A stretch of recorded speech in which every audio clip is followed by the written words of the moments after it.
This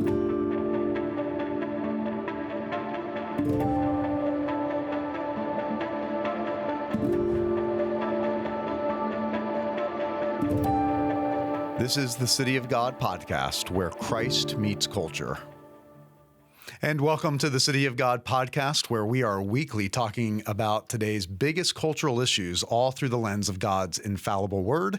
I'm Rob Pacienza. I am joined, as always, by my co-host, John Rabe, and today joined by the Executive Director of the Providence Forum, Dr. Jerry Newcombe. John and Jerry, welcome. Thank you. Great to be here. Great to be here, Jerry. Good to have you with us as well. Yes. Jerry is, of course, our resident. We say resident. He works here with us, but Jerry is a nationally recognized expert on America's Christian history, best-selling author, along with Dr. Peter Lilback, who's on our board of directors. They wrote the book George Washington's Sacred Fire, which went to number one, at least went to number two, I know, on Amazon.com for a week or so. Number one. The number one selling book on all of Amazon give or take 2010, in that ballpark. So a major expert in America's Christian history, and he's right here with us. Author, thought leader, producer for the program Truths to Transform. But today we want him to wear his Providence Forum hat. Providence Forum, you can find all of their information, resources, blog post at providenceforum.org, Jerry? Yes, that's right. Yep. And as I said, Jerry Newcombe is the executive director of that ministry. Gentlemen, we're in the early part of July. Of course, July is known for July 4th, Independence Day, and unfortunately, a day that should be celebrated by all Americans to understand and remember our rich history as a nation over the last 250 years. Unfortunately, today in our schools, our universities, the mainstream media, there's many that would like to whitewash our history as a nation, particularly when it comes to the Christian foundations and the Christian heritage as a nation. And so that's what I want to talk about today. I want to talk about America's Christian heritage being under attack, but what can we do about it? It's an important topic, and let me have you, Jerry, as the executive director of the Providence Forum, explain to us why it's important. Because you could look at this and say, well, okay, you guys are talking about history, stuff that happened in the ballpark now of almost 250 years ago, and so we're quibbling about ancient history. Who cares? But this stuff really does matter for today. It's how we look at what happened in not just Philadelphia in 1776, although that's kind of the capstone of it. That's the moment that we pay tribute to. But as we look at that, why do those events matter? Why does getting those events right matter to us today? Well, it matters because our freedom is at stake. I think America can be encapsulated really in two phrases, and they encapsulate the main idea of the Declaration of Independence, which is self-rule under God, the consent of the governed, we the people. Now, we the people, of course, comes in the Constitution 13 years later or 12 years later, but the bottom line is we have this gift from God, and the founders, they didn't say, or they didn't make it so that we have the rights from God. They acknowledged what already existed. In fact, they said they're basing this on the laws of nature and of nature's God. And to really understand the Declaration of Independence is helpful to understand some of the Christian sources that Jefferson drew from. But why it matters is because of our freedom. And if we lose ultimately in this battle, there's a war against America as founded, waged, frankly, by Marxists that, in the faculty lounges of many of the great universities in America, many of which were founded by Christians for Christian purposes. But today they represent, the exact opposite of those views. But the bottom line is, if we lose America as founded, we lose the freedoms of that. The 20th century is just filled with experiments of different Marxist-type revolutions, the Soviet Union, the Nazi Germany, all these different things.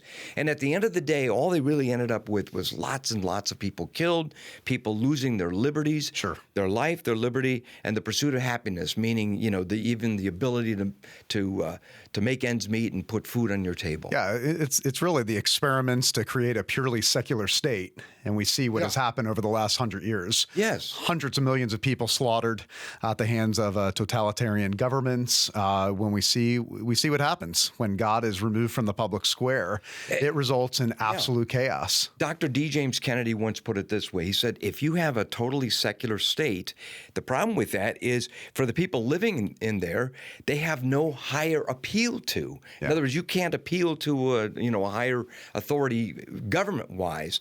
And in fact, the Founding Fathers, when they wrote the Declaration of Independence, they appealed their intentions to the supreme governor or supreme judge of the universe. So let's talk about meaning that. Jesus. So let's talk about the one of the founding documents, the Declaration of Independence. What are some of the things, if somebody was to go back listening to this podcast, they were to pull up the Declaration of Independence, talk to us about some of the references to God and the rights that come directly from God in that document alone, because I do think it's significant.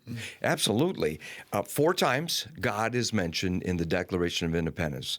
And some of the key wording begins this way. We hold these truths to be self-evident, that all men are created equal and are endowed by their Creator with certain unalienable rights, and among these are life, liberty, and the pursuit of happiness.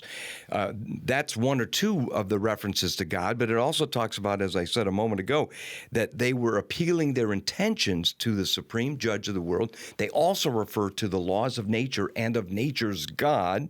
And then also at the end, they say, with a firm reliance on divine providence, we mutually pledge to each other our lives, our fortune, and our sacred honor. And actually, many of them did pay a price, mainly in that fortunes area, where they were targeted by the British, and they lost their property because the British went and attacked them. And as an example, Reverend John Witherspoon, who signed the Declaration of Independence, who was the president of Princeton, and Presbyterian minister. Presbyterian minister, absolutely. And in fact, he was one who trained a lot of the only minister to sign the Declaration of Independence. Right, the only ordained minister. Meanwhile, 27 of the 56 men who gave us the Declaration of Independence, 27 of them had the equivalency of seminary degrees. So they were trained in a biblical worldview. Sure. As Dr. Donald S. Lutz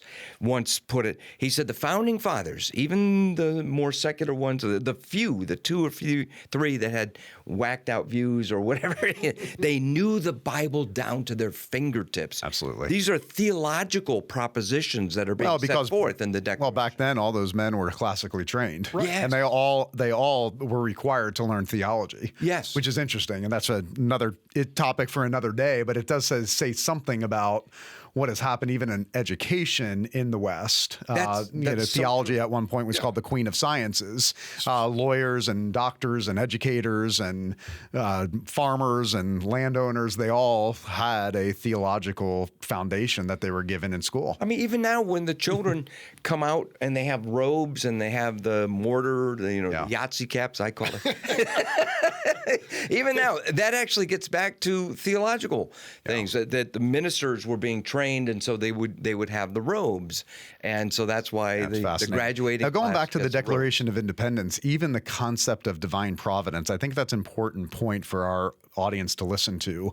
Often you hear that the God that the majority of the founders conceived of and believed in was a deistic God, but a divine providence speaks to a God that is providential and active in the affairs of man. That's exactly right. Active in the nation and in the kind of the foundation of the nation and the flourishing of the nation, that they recognize that the providential hand of God must be on this nation in order for it to flourish. So far from a deistic view of God was a theistic view of God, a God that was actively sovereign and judging and active in the affairs of our nation. When Dr. Loback and I wrote the book together called called George Washington's Sacred Fire. Basically, in effect, you could ask, or you could retitle that book, was George Washington a Christian? And the answer is yes, he most certainly was a Christian. But one of the things that I find fascinating that he brought to the table, he said that 100 times George Washington used the word God in his writings and so forth. 270 times he used the word providence, which is a fancy way of saying God. It was his favorite doctrine. Yes, but this was a God that heard and answered prayers. It was active God. In George Washington's first inaugural address, he says, nobody should be more grateful than the people of the United States to God for him helping us to create our own government, in freedom and in peace and so forth. Yeah. So he basically said Americans should be grateful. And I think we live instead in an era of the ungrateful American.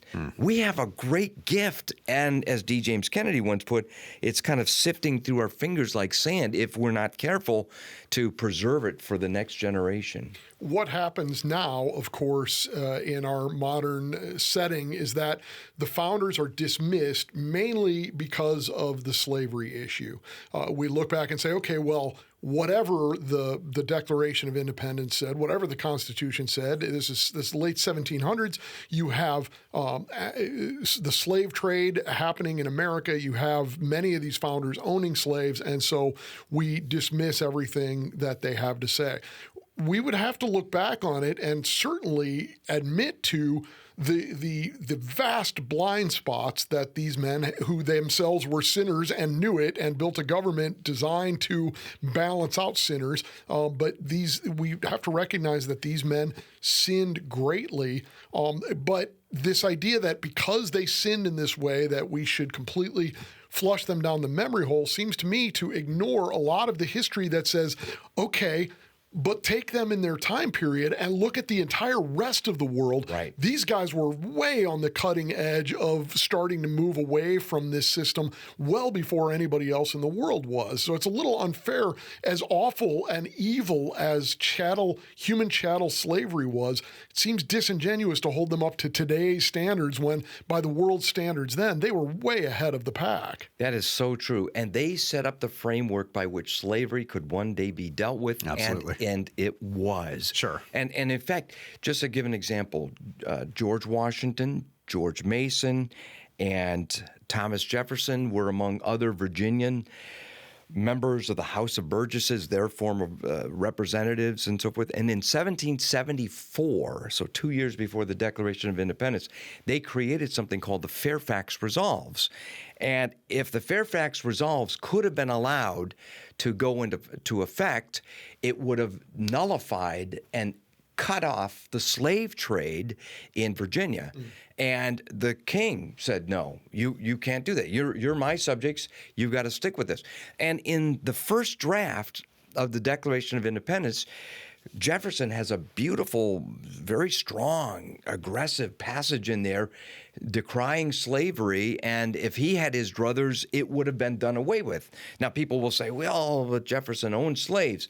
Jefferson owned slaves, yes, and he also was obviously uncomfortable with that.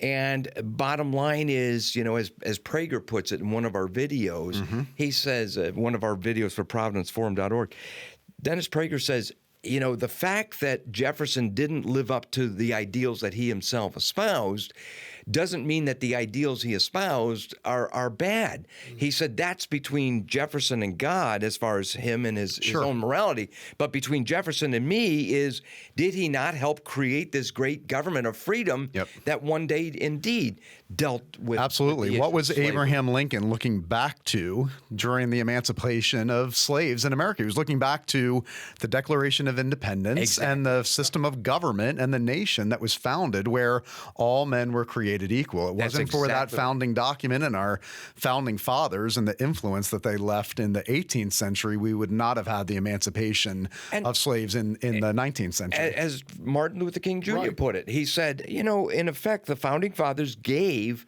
to us a promissory note in the Declaration of Independence and in the Constitution. Now we're cashing in on that promissory note. And he was right. It is not opinion, it is fact that it is the Judeo-Christian worldview of the image of God in all people that influenced the emancipation in America, the end of the slave trade in Britain under William Wilberforce, and the 1960s civil rights movement in this nation under Dr. Martin Luther King Jr., who was an ordained minister. If it was not for Christianity, the events throughout the world, but particularly the great events in America, would not have happened. I once took the time to watch about 2 hours of just raw footage from Martin Luther King Jr., and it was really enlightening, but it was a religious movement. I mean, so many of the people involved were priests or nuns or whatever. When he gets to Selma, when he finally gets to the other side of the bridge, he gets up there and he opens up a hymnal inside a church. He's in a pulpit. Of course, he was a Baptist minister. Sure. And he reads from the words, "Once to Every Man and Nation" by James Russell Lowell, one of the greatest hymns ever written. And it's an American hymn, too. Sure. Yeah. It's so great. But, one of the lines in there, it says, "Though the cause of evil prosper, yet the truth alone is strong. Though truth's portion be the scaffold, and upon the throne be wrong, yet that scaffold sways the future. And behind the dim unknown standeth God within the shadows, keeping watch above his own." Yeah, that's good. Even as you pointed out, both of you, the civil rights movement is premised upon this. Martin Luther King Jr. does not reject the founders and say, forget those bunch of slave owners. Yeah. Instead, he calls us back to their principles and says, let's put those into action. Perfect. But you move ahead even today, 2023, in this world today, in places where the gospel has not gone, you still in many places in the world today have slavery right now in 2023. So to sort of dismiss the founders based on an anachronistic understanding when it's actually the gospel itself, and then governors like the founders who put systems into place to banish it, that caused us to get rid of it around the world. But you mentioned your mentor, my mentor, all three of our mentor, the late Dr. D. James Kennedy. He would frequently say, and to no little controversy, America is a Christian nation, and that often raised a ruckus. It raises a ruckus even now. Jerry, even more so now. Yeah. What did he mean by that, and was he right? He was definitely right. What he meant by that was that it began as a Christian nation, that the foundation that we have is that way. And I would encourage anybody. He never meant that every single person in America was a Christian or that you had a church running the government. Oh, no. Never. No. Dr. Kennedy was very much opposed to the idea of a theocracy and so forth, but he was absolutely in favor of the idea of Christianizing as many people in America as possible and around the world as well. But also, he was absolutely in favor of, and he helped promote the idea that the reality that it was Christianity that helped give birth to America in a unique way. Yep. The Trinity decision of 1892 by the Supreme Court says this is a Christian nation. And they don't just say it out of a vacuum. They say it after quoting all kinds of different charters and compacts and frames of government, early documents in the American experience showing that the people who founded so many of these different colonies did so for the glory of God and the advancement of the Christian faith. Mayflower Compact. Yeah, exactly. Yep. To quote the Pilgrims. In fact, the Avalon Project of Yale University has online all the key documents, that we're referencing to. But I would definitely encourage anybody, just go online, look at Church of the Holy Rector or of the Trinity, and look at that decision versus the United States, 1892. Yeah, and just Trinity decision, probably will find it for you. Exactly, right. And just read the actual words by Associate Justice David Brewer. It's a very compelling argument, and it's just one example after another. Yeah, John, like you said, and I think we need to emphasize this. We're not saying that every founder was an evangelical Christian. Oh, no. What we are saying is that it is absolutely true that the Judeo-Christian worldview was the foundational worldview that influenced all of our founders, our founding documents, and the system of government that led to 250 years of flourishing. America has really gone astray because of education. The founding fathers had a thoroughly biblical education. Absolutely. And so, for example, when they were even learning their ABCs, many of them, especially from the New England area, they learned theological catechism. truths Yep. and so forth. In the New England Primer, all the great colleges were founded by Christians for Christian purposes. Yeah, you look at the charter of Harvard, Yale, founded by the Congregationalists, I believed. Princeton, founded by the Presbyterians. These were all founded by, I want to say, sometime in the 1800s, I think, of all the colleges and universities founded in America, about 80% of them were founded by churches or Christian denominations. So Absolutely. that just goes back to talking about our Christian heritage as a nation and the influence of the Judeo-Christian worldview on our nation. And that's why this is such an important conversation for Christians to be having today. And it wasn't just a mamby-pamby type Christian education. I mean, I just read recently about a Christian college where they said, well, we're not going to let Promise Keepers come and speak to our students because they believe in marriage, as being between one man and one woman, and that God only made two genders, or there's only two sexes. So we can't have Promise Keepers. What? No.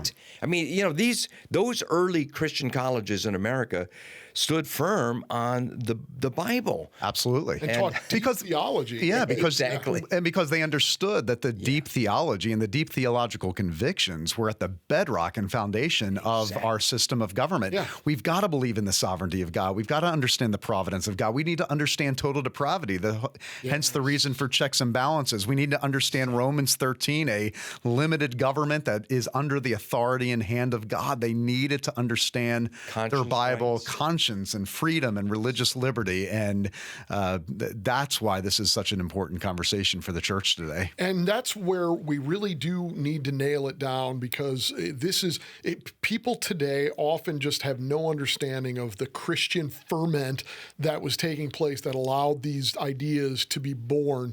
And there's no question that the Enlightenment played a role in it, but I think that the common idea today is that these guys were Enlightenment thinkers, pure rationalists who didn't really believe in the supernatural, but because they were products of their times, they maybe occasionally slapped a Bible verse onto something. That really doesn't get the history right, does it? No, it doesn't. And in fact, I think the late Michael Novak is to be thanked on this point. He said, look, when you look at Enlightenment thinkers and writers, he said, really, there's two types of them. They'll put John Locke and William Blackstone and Montesquieu, all of whom were Christians and their worldview was Christian. They'll often categorize them as Enlightenment thinkers. In the meantime, you have people like Voltaire, Diderot, David Hume, that were definitely atheists. They were anti-God. And in fact, those guys, Rousseau, they influenced and helped create the intellectual foundation for the French Revolution, which was anti-God. In contrast, America's founders relied on the Bible and Christian thinkers like Blackstone and so forth.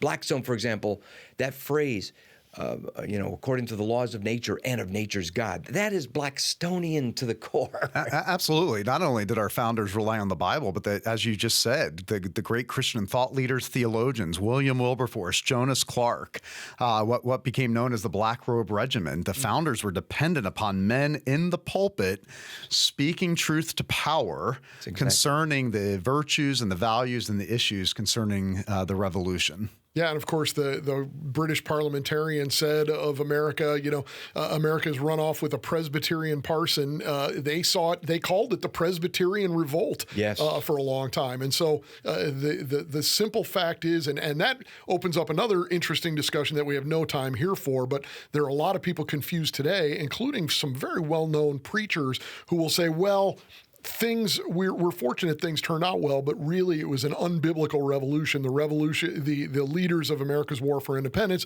were violating Romans 13 and doing the wrong thing. And I think that's a wildly incorrect understanding and a misapplication, a misunderstanding of what they were about and what was actually happening there. That's a discussion for another day. But yeah, at the bottom line of all of this is that this is a profoundly Christian movement, even if not everyone involved was a born-again Christian. Ben Franklin, who was in some ways, who was a deist, who was a skeptic, knew his Bible better than most pastors know their Bible today. And so these were people who were soaked in this. And not only is that true about Franklin, that he was skeptical and so forth, but he knew his Bible well, but during the Constitutional Convention, as things were really kind of grinding down to a halt with all the different, tempers flaring and so forth, it was very hot. They had the windows all closed. They didn't want anybody to hear the proceedings.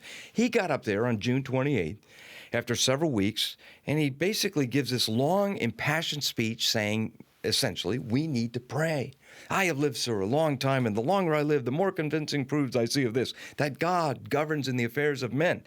That's no deistic view, not at all, worldview at all. And he goes on to say, if a sparrow cannot fall without God's notice, how can an empire rise without his aid? Yep. Yeah, exactly.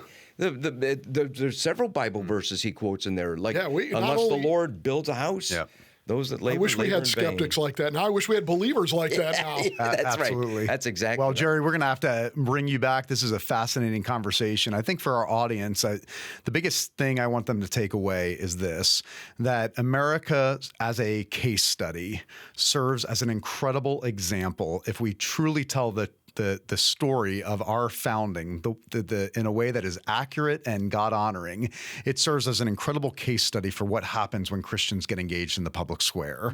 And I really do believe that the leaders of our secular movements in culture and society right now, one of the reasons they're trying to erase our history is to show this generation, or maybe prove to this generation, that you need not be involved in culture. You need not be involved in the public square. Because if we can erase our Christian heritage as a nation, then really, why should we be engaged? Why should we be involved? But I think when we really begin to unpack some of the things that were mentioned today, we can see what can happen yet again, that God is on his throne and he's working through his church. And when the church speaks truth to power, incredible things can happen. Amen. That is so true. Definitely. Well, thank you so much for joining us on this City of God podcast. This is a weekly podcast, so make sure you go to cityofgodpodcast.com, where you can preview and review all previous podcasts. Also, make sure you check out the video version on our YouTube page.